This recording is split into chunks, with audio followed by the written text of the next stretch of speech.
Have you ever followed writing advice that looked and sounded helpful, but it ended up leaving you even more lost and confused than you were before?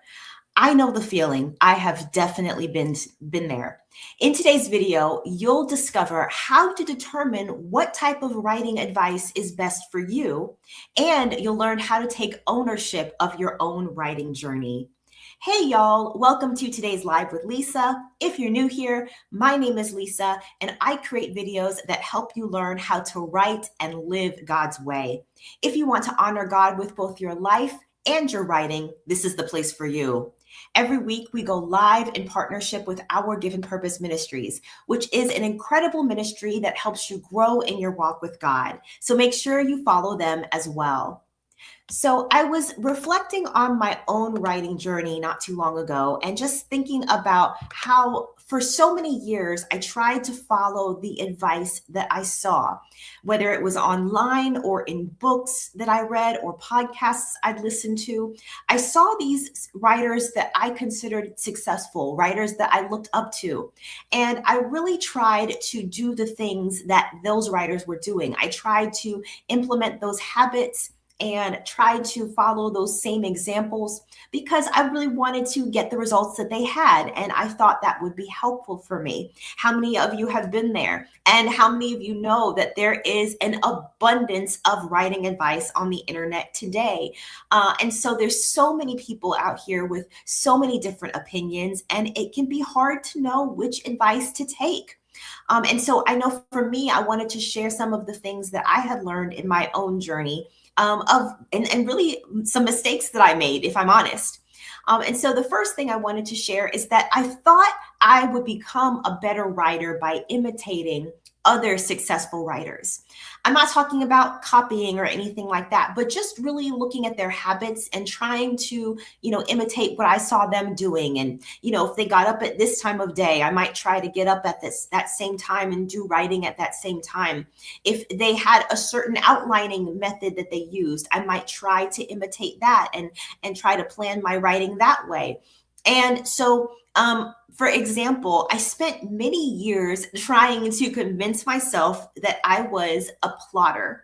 And if you followed on Live with Lisa, we've talked about this a couple times, but if you're not familiar, a plotter is someone who really creates detailed, organized outlines before they start the writing process, before they start drafting. And nothing wrong with being a plotter. I think it's amazing and fantastic if that's your method of writing, but it never worked well for me. I am more of what's called a pantser, where I like to fly by the seat of my pants is how that's described. And so I like to discover the story as I go along. I'll do a little bit of planning ahead of time, but most of it I am discovering as I'm going through the story. But for years, I tried to make myself into more of a plotter and into someone who creates really detailed, organized outlines. And let me tell you, it did not go well. It did not end well. Okay, 0 out of 5 stars, would not recommend. And so I ended up drained and really experiencing crippling writer's block. For years, I would be stuck while I was drafting, and I couldn't figure out why. And it was so frustrating. I was so overwhelmed. And it took me a while to figure out what was causing that. And at my lowest point, it almost killed my love of writing completely, almost destroyed my love of writing. Just from going, trying to do what I saw other successful writers doing. And so I had to realize over time that while it is a good thing to learn from writing experts, qualified experts that, have a lot of experience, that is a good thing. I am not saying don't do that. Okay. But there is a difference between listening to wisdom from other people and taking that as suggestions and taking it as a hard, fast rule that you have to follow and that it applies to everyone equally. Those are two different things. And it is different to listen to a suggestion someone's making versus them saying something as though it is the only way and this is the only way that anyone can do it. And I think the mistake that quite a bit of writing advice out there gives is it positions itself as though there is only one way to be successful as a writer. And I just disagree.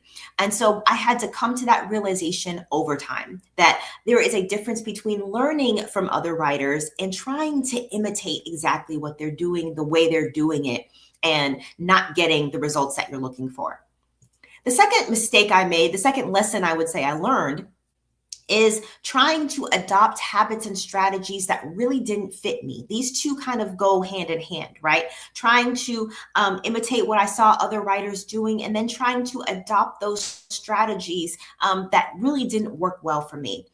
There was one writer in particular that I remember I followed for years, and she gave a lot of great writing advice. And I learned a lot from her. But I realized one day after, consuming a lot of blogs and, reading a lot of her blog posts and, different classes she taught and different things like that, I realized that I didn't actually like her books that much. And so even though she had this advice that I could hear and I was responding to and really was admiring, I didn't actually really like the books that the advice produced. And so it didn't really work out that well for me to really follow her. And I realized that a lot of the reason I was doing that was because I looked up to her. I looked up to the success that she had. But her actual style of writing and the techniques that she was using didn't apply to me. They didn't apply to my personality. They didn't apply to just how I thought and how I reasoned and how I'm wired and how I think. And they were just not really patterns of writing that I really could relate to. And even, her as a person, I had some disagreements with some things. And so I realized over time that I was just following her because I admired her, which is okay to a certain extent. But that can't be the only reason that we're doing things as writers, that we just are trying to achieve a certain level of success. First of all, as kingdom writers, that's not what we should be doing anyway, right? Let's be clear, right? Our goal should always be to bring glory and honor to God with our work, first and foremost. And so I had some wrong thinking in terms of even what was motivating me in the first place, okay? But also I was trying to follow these different strategies and techniques that just didn't work well for me. I was frustrated by the type of organizing, the type of outlining, how to world build. I had all these different, I was trying to create languages and world build and create these long character profiles. And none of that was me, y'all. It just was not. But I kept trying to do that because I thought that was what a good writer, a successful writer did. And so some of the reason why we see this a lot of times in writing spaces is because there does tend to be this narrative that says that there is one right way to success, especially when it comes to choosing our path to publication. A lot of the advice that I've personally heard, and maybe you have as well out there, really suggests that there's only one way to do it well, to do it the right way. Right. And so for some of our traditionally published authors, they may make it seem like, well, you're only, valuable. You've only really published if you do it the traditional way. If you're with a big name publisher, if you got the fancy deal, if you're in bookstores and you've done things all this particular way, then that's the only real valid and actual, valid way of succeeding. And then some people might say that, well, the only real way to publish is if you go the self-publishing route, and that's what everybody needs to do. And because it's why would anyone go the other way? Because it doesn't pay as well, or it doesn't have the same, it's not as easy to get in. It's not as, accessible as self-publishing. And that's really the only way to do it. And if you do it any other way, then there's something wrong with you, right? And that's how the narrative can be at times. That's how a lot of this advice can come across. It can almost be like someone's wagging their finger at you, like, you got to do it this way. Otherwise, what are you doing? You're wasting your time. But this brings me to my next point, which is there's rarely one right way to write a book. There's rarely one right way to write a book. Now, there are certain techniques we can learn in terms of some of the structure of a story and how we do certain things, some of the strategies that are involved. There can be certain techniques that we might need to apply that are pretty universal, right? Things like the actual structure of a story in terms of different acts and the climax and different and the denouement and all those different type of language where we analyze the narrative structure of a story, or we talk about the different plots that exist of a type of story. And there's usually really only a few different plots that you can use and things like that. Some of those technical aspects of storytelling, they may not change, right? Some of those are pretty consistent. But in terms of the method that we use to get there, in terms of the method that you use to write your story, in terms of just the environment that you create for yourself and what writing method works for you and what time of day you write or how often or how many words you write at a time.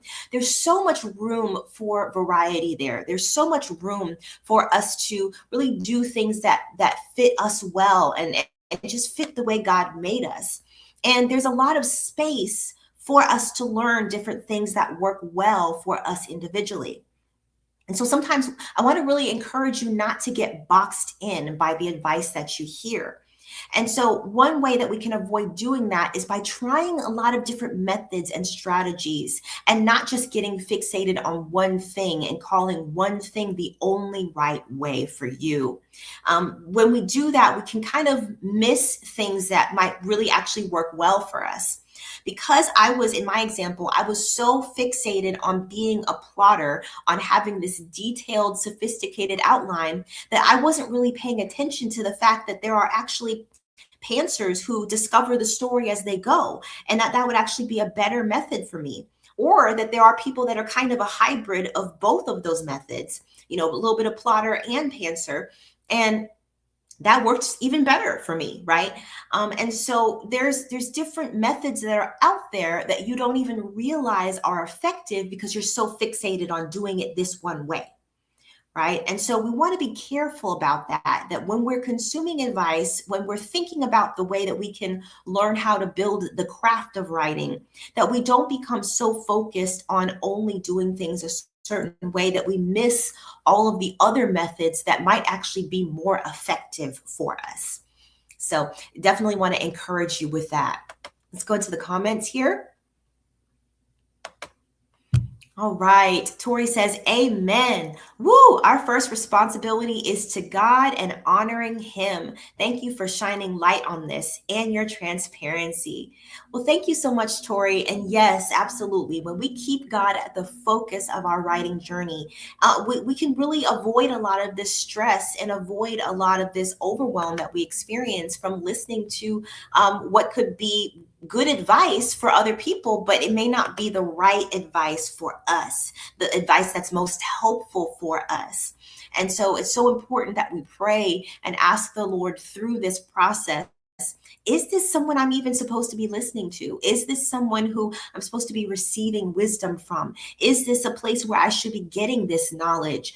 Or is it going to be harmful for me and it might be helpful for someone else? And so again, we want to make sure that we're recognizing that balance and really thinking that through as we're going through the process of learning and growing and becoming better writers. And so that brings me to my next point, which is knowing how you write best transforms your writing journey. When we do identify how God made us, the type of writer that we are, the type of person that we are, what our strengths and weaknesses are, it makes it so much easier to go through the writing process and not to experience that frustration and overwhelm and just getting stuck. For me, I've experienced this as well. And when I did slow down long enough, because sometimes it's that you're moving too fast, but when I slowed down long enough to really sit in prayer and to allow the Lord to show me the way that I write best, it virtually eliminated my writer's block. I know it might sound too good to be true, but I have not experienced writer's block. It's certainly the way I once did.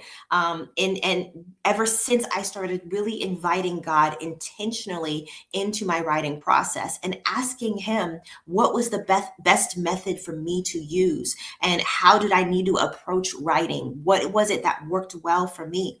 And as He revealed that to me and showed me what that looked like, I got so much more clarity, and it became fun to write again. It became easier for me to sit down and really just write quickly, and not have that same level of strain or toil in the process.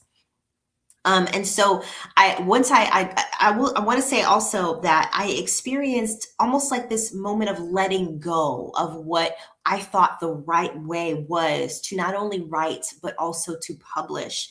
I've shared a couple times here on Live with Lisa about some of the iterations I went through in my journey to try and traditionally publish, and how I just experienced a lot of disappointment in that process. And I think a lot of the reason why I felt that was because I really thought and believed that I had to do things that particular way, and that there wasn't really another way that would work for me to do that well. And one thing the Lord has been teaching me in this season in particular is that I need to be open to other possibilities and open to other ways of doing things. And so I am so grateful for His kindness and His just His grace that He's given me with that, and just taking me on that journey. But really, what this whole process of going through this journey of understanding that some of the writing advice I received wasn't always helpful for me. It might have been helpful for other writers, but it wasn't right for me. That breakthrough is really what inspired me to create the Writer's Roadmap. So the Writer's Roadmap is a course that I will be releasing very soon in the coming weeks. And really what inspired me to create that was I just got tired of seeing and hearing writing advice that really presented itself as the only way to be successful, the only way to finish your book, the only way to approach the writing process, as though there is no other way, and as though writers are not, different and have different ways of doing things and different personalities. So one thing that the Writer's Roadmap does that I'm really proud of, and I believe it sets it apart from a lot of other advice out there, is it doesn't just give you one way to write.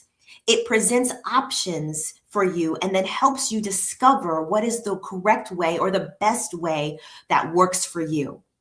The Writer's Roadmap does not just present one only way, the only correct way to write a book. It presents you with options and then helps you discover what method works best for you. Because I believe that different methods work well for different writers. And sometimes what we don't need is someone telling us we have to do things this way. Sometimes we need to be given a choice and then be given the criteria to help us choose. And that's what I really designed this course with that in mind for other writers, to help them really identify what works best for them. Because once you do that, as I said earlier, it just empowers you to be so much more creative and to create with so much more energy, because you've really landed on that one thing that works well for you. It doesn't have to work well for everyone else. It just needs to work for you. And so I really want to encourage you to go ahead and get on the wait list to get signed up for the Writer's Roadmap. As I said, it will be releasing very soon. And the link is in the description below if you want to go and check that out. If you're looking for a resource that takes you from idea all the way to having a polished manuscript that's ready to publish, this is going to be perfect for you. It's going to answer a lot of your practical questions about what it looks like to brainstorm, what it looks like to draft, what the editing process looks like. It takes you through all of that. So I want to encourage you to check that out, and to make sure that you are really thoughtful about the type of advice that you receive. Make sure that you are looking for writing advice that speaks to where you are and also gives you the option to really discover what works well for you. So not only this course isn't the only resource that can help you do that, but I believe that it is a great one that will help you. So thank you so much for joining me today. I hope that this this live stream helped you and really helped you, if you could hear something that you could relate to in your own writing journey, just know that I've been there. I know what it feels like to kind of wrestle with these different things.